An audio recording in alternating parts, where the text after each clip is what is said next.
DJ Babbu Raja, DJ Babbu Raja, Mahuliya Basti, Mahuliya Basti.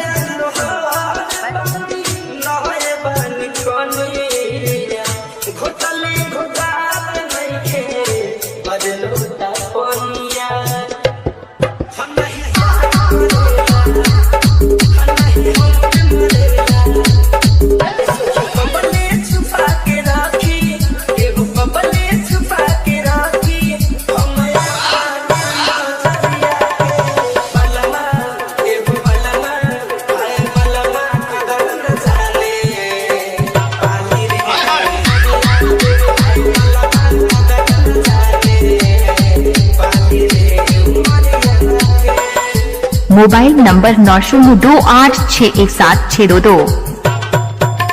DJ Babbu Raja, DJ Babbu Raja, Mahuliya Basti, Mahuliya Basti.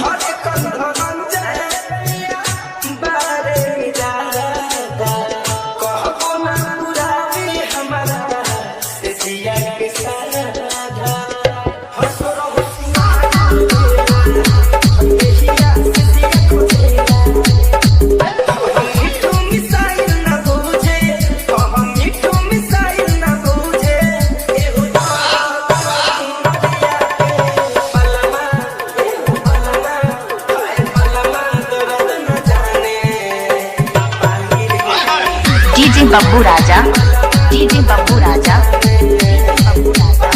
Mahuliya Basti, Mahuliya Basti, Mahuliya Basti. Mobile number 9028617622।